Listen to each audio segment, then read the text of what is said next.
Okay बेटा, आज फिर बायो में मैं आपका वेलकम कर रहा हूँ। और आपको पता है कि हम लोगों ने इकोलॉजी शुरू कर दिया, इकोलॉजी, इकोसिस्टम, और ये हमारा 13th चैप्टर है। और अगर मैं आपको बताऊं कि आपको इसको बहुत अच्छे से करना है क्योंकि इसमें क्वेश्चंस बहुत ज़्यादा हैं। ठीक है, सो ऑर्गेनिज्म एंड पॉपुलेशन, ठीक है, ये हमारा चैप्टर है। और साथ में मैं आपको बताना चाहता हूँ कि अगर हम सिंपल वे में अगर बात करें कि भी इकोलॉजी है क्या, सिंपल किसी भी ऑर्गेनिज्म की इंटरेक्शन जब एनवायरनमेंट के साथ होती है तो उसको इकोलॉजी बोलते हैं। तो आइए आज का पहला क्वेश्चन करें। What is the importance of biotic succession?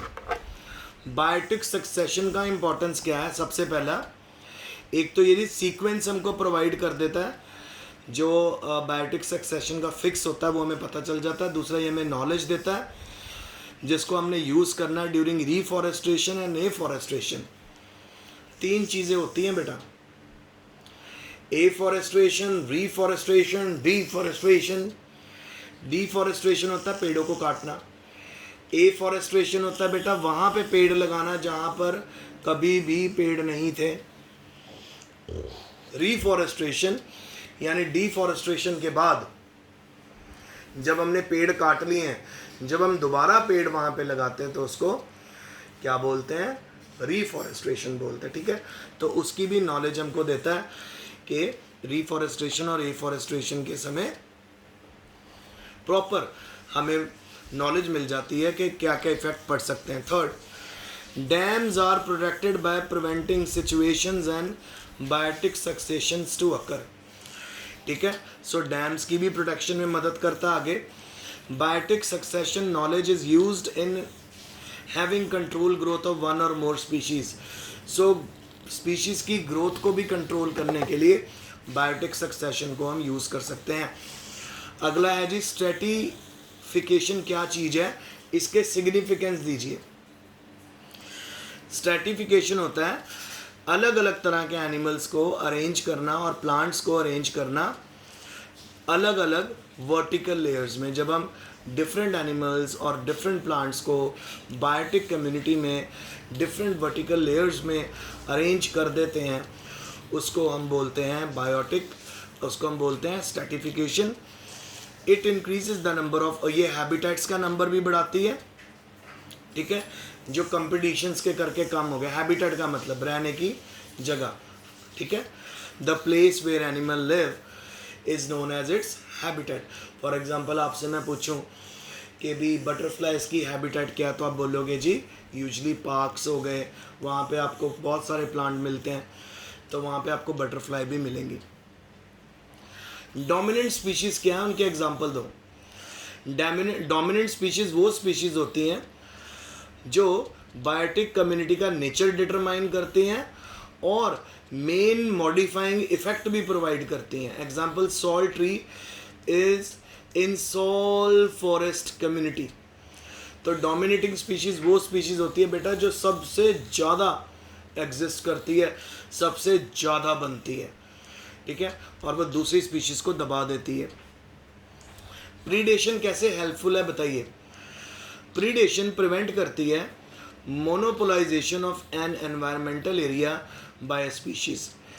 ठीक है, किसी भी स्पीशीज़ की मोनोपोलाइजेशन को ये क्या करती है? प्रिवेंट करती है। प्रीडेटर्स क्या करते हैं?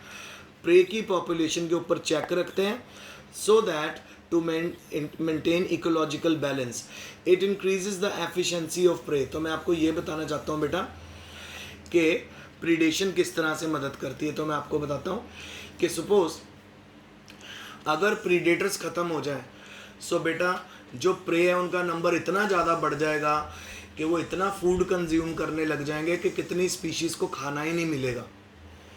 तो प्रीडेशन का होना बहुत ज़रूरी है। बहुत ज़रूरी है कि कई ऑर्गेनिजम्स के ऊपर कोई दूसरे ऑर्गेनिज्म डिपेंड हो और वो ऑर्गेनिज्म उनको खाएं ताकि उनका नंबर मेंटेन रहे। क्योंकि अगर प्रे का नंबर बढ़ता गया तो बेटा जो हमारे प्रोड्यूसर्स हैं उनका नंबर कम होने लग जाएगा। तो एक तरह से प्रीडेशन क्या करती है? एक तरह से बैलेंस बना के रखती है जिसमें सब हार्मोनी में रह पाते हैं। कैरिंग कैपेसिटी क्या होती है? ठीक है, कैरिंग कैपेसिटी क्या होती है? दो कॉज बताइए rapid growth of human population. Carrying capacity वो लेवल है जिसके बियॉन्ड कोई भी increase, no major increase can occur. Population stabilizer as population है zero growth rate and that is birth rate becomes equal to death rate. ठीक है, सो फिर से वापस आ रहा हूँ, कैरिंग कैपेसिटी क्या होती है? ये होती है जी total capacity of our earth to contain its flora and fauna, vegetation as well as animals. और उसके बाद दो कॉजेस क्या हैं rapid growth of human population के? एक तो जी बर्थ रेट जो है, जो ज़ीरो पॉपुलेशन ग्रोथ को, जो बर्थ रेट जो है वो डेथ रेट के जब भी बराबर हो जाएगा तो आपको ज़ीरो पॉपुलेशन ग्रोथ मिलेगी। ठीक है, सो यहाँ पे इसने आपको लिखा है give two causes of rapid growth of human population. Answer ये हमको दे रहा है ज़ीरो ग्रोथ रेट वाला, सो ये गलत है। तो यहाँ पे जो आंसर क्वेश्चन बनेगा वो बनेगा what is zero growth rate. Zero growth rate क्या होता है? जब बर्थ रेट डेथ रेट के बराबर हो जाता है उसको ज़ीरो ग्रोथ रेट बोलते हैं। और कैरिंग कैपेसिटी क्या होता है? कैरिंग कैपेसिटी होता है हमारी अर्थ की ability to bear and maintain flora and fauna. अगर कैरिंग कैपेसिटी से ज़्यादा हो गया नंबर, सो बेटा एक्सप्लॉयटेशन शुरू हो जाएगी रिसोर्सेज की, जो यूजुअली शुरू हुई है। कितना पेट्रोल और डीजल हम लोग यूज़ कर रहे हैं ना। फिर नेक्स्ट क्वेश्चन है व्हाट इज़ बायोलॉजिकल कंट्रोल क्या है? इसके एग्जांपल दीजिए। बायोलॉजिकल कंट्रोल होता है जिसमें वीड और पेस्ट को डिस्ट्रॉय किया रहता है लिविंग ऑर्गेनिजम्स के द्वारा। जैसे ओपनशिया का कंट्रोल होता है, कॉकलियर इंसेक्ट उसको खा जाता है। इसी तरह मॉस्किटो को जो खा जाती है गंबूसिया फिश। आजकल आपको पता है कि डेंगू बहुत फैला हुआ है। सो जो डेंगू होता है ना बेटा, डेंगू जो इंक्रीज़ होता है वो उसके इंक्रीज को चेक करने के लिए जितने भी ओपन पॉन्ड्स हैं विलेजेस में जहाँ पे डेंगू की फ्रीक्वेंसी ज़्यादा है, ज़्यादा लोगों को डेंगू हो रहा है, तो वहाँ पे क्या करते हैं, वहाँ पे पॉन्ड्स के अंदर एक फ़िश छोड़ देते हैं, गंबूसिया नाम की फ़िशेज़ होती हैं। ये सारे मॉस्कीटोज़ के लार्वा को खा जाती हैं और डेंगू और मॉस्कीटोज़ कंट्रोल हो जाते हैं। फिर नेक्स्ट क्वेश्चन है जी डिफाइन इकोटोन। इकोटोन क्या है? इकोटोन एक ट्रेडिशनल जोन है जो प्रेजेंट होता है बिटवीन टू कम्युनिटीज़, दो कम्युनिटीज़ के बीच में जो प्रेजेंट होता है जोन, उसको इकोटोन बोलते हैं। और इसमें नंबर ऑफ स्पीशीज़ होती हैं more than both the community. Suppose आपके पास दो कम्युनिटीज़ हैं और वो दोनों कम्युनिटी एक दूसरे से सेपरेटेड हैं बाय अ सर्टेन एरिया। तो एक कम्युनिटी में 4 स्पीशीज़ हैं, दूसरी स्पीशीज़ में 4 स्पीशीज़ हैं डिफरेंट। तो ऑब्वियसली बेटा इकोटोन जोन में तो वो एक दूसरे से इंटरेक्ट करेंगी। तो जब आप इकोटोन के अंदर फाइंड आउट करोगे स्पीशीज़ आपको 12 से 14 मिलेंगी, यानी दोनों एडजॉइनिंग कम्युनिटी से ज़्यादा स्पीशीज़ आपको कहाँ मिलने वाली हैं? ट्रांजिशनल जोन में, जिसको इकोटोन बोलते हैं। और ये वाइल्ड लाइफ को कंजर्व करने में भी मदद करता है। फिर नेक्स्ट है जी कंपटीशन एक्सक्लूसिव प्रिंसिपल क्या है? ये कहता है जी कोई भी दो स्पीशीज़ कभी भी सेम इकोलॉजिकल निच को ऑक्यूपाई नहीं कर सकती। तो यानी एक स्पीशीज़ अगर एक इकोलॉजिकल निच में है तो दूसरी स्पीशीज़ दूसरी में होगी।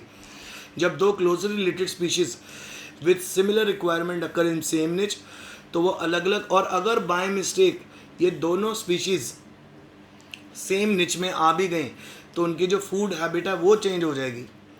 एक डिफरेंट फूड खाएगी, दूसरी डिफरेंट फूड खाएगी, ठीक है, ताकि उनके बीच में कंपटीशन अवॉइड हो जाए और वो आसानी से सरवाइव कर सके। पर अगर उनके बीच में फूड हैबिट चेंज नहीं हुई तो बेटा वही वाली स्पीशीज़ ज़्यादा देर के लिए सरवाइव कर पाएगी जो ज़्यादा पावरफुल होएगी और मोर स्टेबल होएगी।